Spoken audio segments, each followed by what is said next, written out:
дуздӣ аз иморатҳои навсохтмони маҳаллаи 4 ва 5 шаҳри Хуҷанд амали ба ҷомеа хавфнокест, ки ҷавони 33 сола сокини шаҳри Конибодом дар содир намудани он гумонбар аст. Сими сохтмонӣ, таҷҳизоти барқдиҳанда, зарфи обнигоҳдорӣ ва дигар намуд ашё ҳарчанд аз ҷониби гумонбаршуда тасарруф шуд, аммо баъди муроҷиати ҷарбдидаҳо ба мақомоти милитсия нафари зараррасон боздошт ва хисороти молӣ барқарор карда шудааст. боз як ҳаракати ноҷою ба ҷомеа хавфнок дуздии молу ашёро мақомоти милитсияи шаҳри Хуҷанд ба ҷавоне нисбат медиҳад, ки мумкин буд бо қудрату тавоне ки дорад ризқи худро на бо роҳи ҷиноят, балки бо меҳнати ҳалол ба даст орад.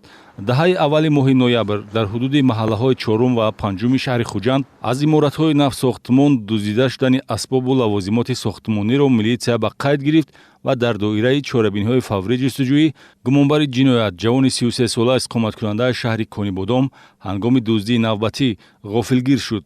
гумонбаршуда муваққатан ба шаҳри Хуҷанд барои кору фаъолият омада, бо мақсади ба даст овардани маблағи муфт дасти тама ба молу ашёи мардум зад ва оқибат бо мусоидати милитсия амали пинҳонкоронаи беобрӯкунанда ошкор гардид. Ба мақсади коркунӣ омадам ба шаҳри Хуҷанд.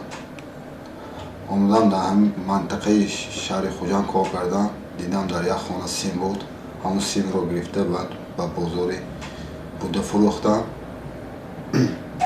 баъд дубора омадам ҳамун дивизакоро гирифтам буда ва металлолом завод кардам.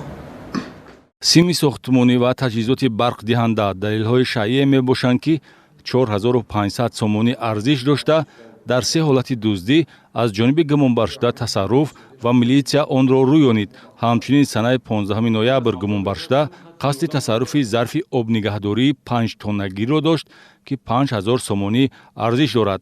айни ҳол аз рӯи се лаҳзаи дуздӣ ва як сӯи қасди дуздӣ бо моддаи 244 кодекси ҷиноятӣ парвандаи ҷиноятӣ оғоз ва зарари расондашударо гумонбаршуда ба пуррагӣ барқарор кардааст, ки ҳангоми таъини ҷазо ҳамчун ҳолати сабуккунанда ба назар гирифта мешавад.